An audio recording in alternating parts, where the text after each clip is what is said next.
किस्त नंबर 4। मैं खाना खाकर एक्स्ट्रा चाबी ले जाऊंगा साथ, ताकि वापसी पर आपको डिस्टर्ब ना हो। अम्मी खामोश हो गई। फिर मैं चाह के घर निकल गया, जहां से रात 11 के बाद खाना खाकर घर पहुंचा तो 11:15 का वक्त था। दरवाज़ा खुलकर अंदर आया, बाइक खड़ी की और लाउंज में आया तो अम्मी के कमरे से आवाज़ में आ रही थी। अम्मी के कमरे में 2 लड़के थे और वो दूसरा लड़का नीचे खड़ा हुआ था। चूंकि उसका मुंह दूसरी तरफ था, इसलिए मैं पहचान न सका वो कौन है। ये सब देखकर मुझे बहुत गुस्सा आया कि अम्मी मुसलसल झूठ बोलती हैं मुझसे। उनको तो फैसल के अलावा भी दूसरे लड़के तंग करते हैं, इसलिए वो मुझे रात चचा के घर रखने को कह रही थी। अब समझा। मैंने सोचा भी उनको डिस्टर्ब करना ठीक नहीं, बाद में अम्मी से बात कर लूँगा। मैं आ गया। तकरीबन आधे घंटे बाद में उठकर दोबारा अम्मी के कमरे की तरफ गया, जहां अब वो तीनों थे। वो बेड पर बैठे थे। उस लड़के को मैंने देखा, आम साल का था। मैं उसको नहीं जानता था। उन लोगों ने अम्मी को दरमियान में बिठाया हुआ था। दाईं तरफ वो लड़का और बाईं तरफ फैसल बैठा था। शाजिया जान, कैसा लगा? वो लड़का बोला, बहुत मज़ा आया, तुम इतने दिन बाद मिले हो। आज तो पूछो ही ना कुछ, मेरे शहजादे सलीम, अम्मी ने उसको कहा। मैंने बहुत बार तुम्हारा पूछा फैसल से कि सलीम कब आएगा, तुम तो गांव जाकर सो ही गए थे। अम्मी ने अब की बार उसके गाल को कजिंचते हुए कहा, आज ही आया जान, और देखो अपनी शाजिया जान को मिलने आ गया। क्यों जान, हमसे दिल भर गया। अब फैसल ने कहा, अरे नहीं यार, तुम तो मेरी जान हो। ऐसा नहीं है, अम्मी ने इसको साथ लगाते हुए कहा, और अपने कमरे से टिश्यू लेकर अम्मी ने कमरे के दरवाजे पर गिरी अपनी साफ कर दी और टिश्यू को डस्टबिन में फेंक दिया। जब दोबारा अंदर झांक कर देखा तो सलीम और वो लड़का बेड पर बैठे थे। सलीम बेड पर एक साइड पर लेटा लंबे लंबे सांस ले रहा था। कुछ देर बाद उसका भी दम तोड़ गया। सामने लगे वाल कलाक में रात का एक बीच रहा था। वो भी उनके बराबर में लेटकर अपना सांस बहाल करने लगा। अम्मी उसी तरह औंधी लेटी हुई थी। कुछ देर बाद सलीम ने कहा, चलो अब निकलते हैं। ये सुनकर तीनों उठे और एक साथ वाशरूम में घुस गए, लेकिन शायद वो नहाए नहीं थे, क्योंकि शावर के चलने की आवाज़ नहीं आई। थोड़ी देर बाद तीनों बाहर निकले। अम्मी ने नाइटी पहन ली और वो दोनों भी अपना कपड़े पहन कर अम्मी के पास आए। जान, दिल तो नहीं करता जाने को, लेकिन क्या करूं, जाना पड़ेगा। फिर कब मिलोगी? सलीम बोला, जब दिल करे आ जाना। पहले कभी मना किया है? अम्मी ने कहा, चलो फ़ोन करूँगा, चलते हैं। मैं फ़ौरन वहाँ से अपने कमरे में आ गया। कुछ देर बाद बाहर का दरवाज़ा खुलने और बंद होने की आवाज़ आई तो मैं बाहर निकला। अम्मी लाउंज में दाखिल हुई और मुझे सामने देखकर हैरान हुई। तुम सोए नहीं अभी तक? कब आए वहाँ से? मैंने कहा, मैं तो 11 बजे ही आ गया था, जब आपका शो उरूज पर था। आपने फिर मुझसे झूठ बोला। क्यों? मैंने गुस्से से पूछा। क्या झूठ बोला? यही कि फैसल के साथ। ये सलीम कहाँ से आ गया? मैंने कहा, कौन सलीम? अम्मी अनजान बनते बोली, वही सलीम जिसके साथ मज़े कर रही थी। अंदर तो फैसल था जो अभी गया है। अम्मी ने कहा, तो वो दूसरा कौन था जिसको कह रही थी कि जब दिल करे आ जाना? पहले भी मना किया है। झूठ बोलने से कोई फ़ायदा नहीं, मैंने सब देखा है। इसका मतलब तुम हमें देखते हो? अम्मी बोली, हाँ, ना सिर्फ आज बल्कि फैसल की सालगिरह वाली रात भी जो कुछ हुआ सब देखा। ये सुनकर अम्मी ने कहा, शर्म करो कुछ तो। मैंने कहा, जब मेरी अम्मी को शर्म नहीं तो मैं शर्म क्यों करूँगा?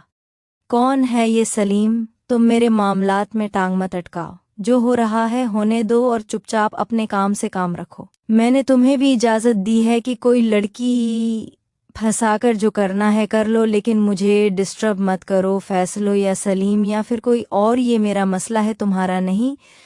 आई समझ इस बारा में? गुस्से में तेज तेज बोलने लग गई। मैं अबू को बता दूंगा। अब सब कुछ मैंने भी गुस्से से कहा। जा बता देवा नामर्द, खुद तो कुछ कर नहीं सकता, मुझे क्या रोकेगा? जाओ, शौक से जाओ, करो बात, लेके एक बात सुन लवा सके, बाद क्या होगा तुम सोच भी नहीं सकते, क्या होगा बताओ। मैंने भी कहा, ये तो वक्त आने पर पता चलेगा तुम्हें, अब मेरा दिमाग ना चाटो, मैं थक गई हूँ और सोने जा रही हूँ। ये कहकर अम्मी अपने बेडरूम की तरफ चल दी। हाँ, नींद तो आएगी, डबल मज़े जो गए हैं, मैंने पीछे से कहा। बेशर्म अम्मी ने गर्दन मोड़ कर कहा और अपने कमरे का दरवाज़ा बंद कर लिया। मुझे क्या मालूम था कि अम्मी ने जो धमकी दी अबू के हवाले से उस पर अमल भी कर देंगी। मैं भी जाकर सोने लगा, लेकिन मेरी सोच की सोई वहीं अटकी हुई थी कि इसका अंजाम क्या होगा। अगर कभी अम्मी को किसी और ने ये सब करते पकड़ लिया तो। सुबह चूंकि छुट्टी थी तो मैं लेट जागा। बाहर आया तो अम्मी किचन में काम कर रही थी। मैंने उनको गुड मॉर्निंग कहा, लेकिन वो कुछ न बोली, खामोशी से अपना काम करती रहीं। फिर मुझे नाश्ता देते हुए कहा कि नाश्ता करके घर पर ही रहना, मुझे किसी काम से जाना है, शाम को देर से आऊंगी। दिन का सालन बना दिया है, रोटी तंदरों से लाकर गर्म करके खा लेना, काम वाली आज नहीं आएगी। मैंने पूछा, कहाँ जा रही हो? कहीं भी जाऊं, तुमसे मतलब एक बार कहा है, अपने काम से काम रखो, अम्मी ने गुस्से से जवाब दिया। मैंने चुपचाप नाश्ता किया, उसके बाद टीवी लगा लिया। कुछ देर बाद जब अम्मी किचन से फ्री होकर निकली तो उनका फ़ोन बजा। पता नहीं किसका फ़ोन था।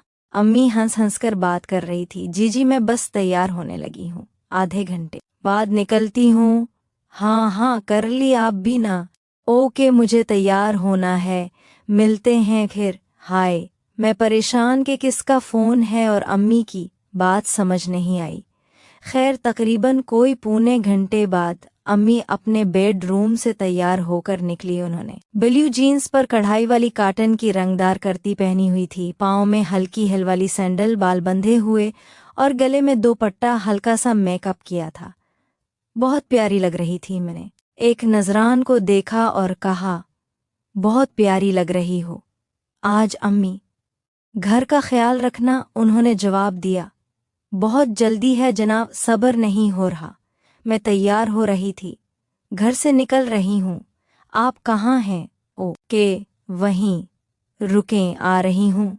ये कहकर अम्मी ने कहा, दरवाज़ा बंद कर लो। वो घर से बाहर निकलकर गली की दाएं तरफ चल दें। मुझे कुछ शक हुआ कि कोई गड़बड़ ज़रूर है, क्योंकि अम्मी कहीं जाते वक्त अपनी गाड़ी लेकर जाती थीं। मैंने अंदर जाकर अपने बाइक की चाबी उठाई, साथ ही जल्दी जल्दी कपड़े बदले और हेलमेट उठाकर घर की एक्स्ट्रा चाबी जेब में रखकर बाहर निकला और गेट लॉक करके इसी तरफ चल दिया जिधरामी पैदल गई थी। थोड़ी दूर जाकर मैंने देखा जिस ग्राउंड में हम क्रिकेट खेलते थे उसके गेट के सामने छोटा सा कब्रिस्तान था। वहां आबादी नहीं थी। ग्राउंड के गेट के पास एक कार खड़ी थी। अम्मी इसकी फ्रंट सीट का दरवाज़ा खोलकर अंदर बैठ गई। कार चल, मैं भी मुनासिब फासला रखकर उसके पीछे चल दिया। वो शहर से बाहर एक आबादी में जाके और एक घर के सामने जाकर रुक गई। वो आबादी अभी नई नई थी। गाड़ी रुकी थी। गाड़ी एक दो मंजिला बिल्डिंग के सामने रुकी और कार वाले ने हॉर्न दिया। मैंने सामने से गुजरते असिस कूद ये खा कि एक दो बड़ी उम्र की अंकुल अम्मी के साथ घर में दाखिल हो रहे थे। कुछ आगे जाकर मैंने बाइक को वापस मोड़ा और इस घर के करीब बने एक स्कूल के सामने बाइक रोक कर खड़ा हो गया। अब मुझे ये तजस था कि अम्मी के अंदर जाने के बाद क्या हो रहा है, वो सब कैसे देखा जा सके। बहुत सोच विचार की, लेकिन कोई हल समझ नहीं आया। गर्मी बढ़ने से इस आबादी में जो अका दुका लोग पहले नजर आ रहे थे, वो भी अब दिखाई नहीं दे रहे थे। मुझे वहां खड़े आधे घंटे से ज्यादा हो गया था। अचानक एक ख्याल दिमाग में आया और मैंने बाइक को स्टार्ट किया और करीब मौजूद मोटर साइकिल मैकेनिक की दुकान पर जाकर उसको मोटरसाइकिल दी कि उसकी ट्यूनिंग और तेल बदल दे, साथ एक दो और काम बताए। वहां छुट्टी की वजह से रश था।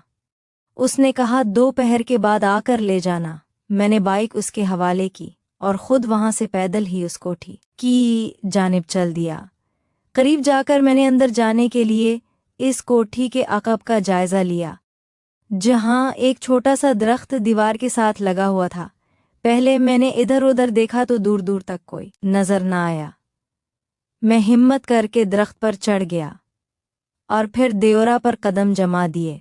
मुझे खतरा था कि कहीं अंदर कताव गैर हना हो। कुछ देर अंदर का जायजा लिया कि कैसे अंदर उतरा जाए। फिर मुझे वहीं अंदर की जानिब कुछ कबाड़ का सामान पड़ा नजर आया, साथ पुराना फर्नीचर और एक गंदा सा फोम का गदा भी पड़ा था। मैं आहिस्ता से उस पर कूद गया और भागता हुआ बिल्डिंग के पास आकर दीवार से लगकर खड़ा होकर अपना सांस दुरुस्त करने लगा। यूं चोरों की तरह किसी के घर में दिन दिहाड़े घुसना मामूली बात नहीं थी। मुझे डर भी लग रहा था कि कहीं किसी ने देख लिया या पकड़ा गया तो फिर क्या होगा, लेकिन ये भी तसल्ली थी कि कह दूंगा अपनी अम्मी की वजह से अंदर आया हूँ। जब मेरी सांस बहाल हुई तो मैंने अब घर के अंदर जाने का रास्ता तलाश किया। घर के पीछे की जानिब एक दरवाज़ा बना हुआ था। छोटे से बरामदे से गुजरकर मैंने उसको धकेला तो वो खुल गया। आहिस्ता से मैंने उसको खोलकर अंदर झांका तो दरवाजे के साथ दाएं जानिब सीढ़ियां ऊपर जा रही थीं और इस दरवाजे के सामने भी एक दरवाज़ा था जो बंद था। मैं सीढ़ियां चढ़कर ऊपर वाली मंजिल पहुंचा तो वहां खामोशी थी। 3 बेडरूम थे जो खाली थे। एक छोटा सा लाउंज भी था। लगता था कि इस घर के मकीन ऊपर की मंजिल इस्तेमाल नहीं करते थे। मैंने लाउंज की साइड पर आकर एक दरवाज़ा खोला तो सामने एक छोटा सा टेरेस बना हुआ था। पूरा घर छान मारा, कहीं कोई नजर न आया। मैंने नीचे जाने का फैसला किया। दोबारा सीढ़ियां उतरकर नीचे आया और फिर से वहीं पहुंच गया जहां से चला था। अब मसला था नीचे की मंजिल की तरफ अंदर जाने का। मैंने इमारत की उल्टी साइड जाकर देखा तो एक छोटा सा दरवाज़ा और बरामद वहां भी बना हुआ था। मैंने बरामदे वाला दरवाज़ा धकेला तो वो खिल गया। अंदर झांक कर देखा तो एक छोटी सी खिड़की थी जिसके आखिर पर रोशनी हो रही थी। मैं कुछ देर वहीं खड़ा रहा, कोई आवाज़ नहीं आ रही थी। फिर खामोशी से अंदर दाखिल हुआ और खिड़की के आखिर में जाकर देखा तो सामने एक लाउंज था छोटा सा, जिसकी एक साइड 3 कमरे और दूसरी जानिब पर अटैच रूम बना हुआ था। एक बेडरूम से हल्की सी आवाज़ आ रही थी और दरवाजे के नीचे से रोशनी भी नज़र आ रही थी कि बाकी 2 बेडरूम्स शायद बंद थे। एक कोने वाले में ही लोग मौजूद थे। मज़ीद देखें किस्त नंबर 5 में। मोहतरम नाजरीन और सामीन, इस कहानी का बकिया हिस्सा अगली आने वाली वीडियो में अपलोड किया जाएगा। अगर वीडियो अच्छी लगी हो तो हमारे उस YouTube चैनल को सब्सक्राइब कीजिएगा और वीडियो को लाइक कीजिएगा और बेल आइकन पर ज़रूर क्लिक कीजिएगा ताकि न्यू अपलोड होने वाली वीडियो का नोटिफिकेशन आपको टाइम पर मिल सके। शुक्रिया।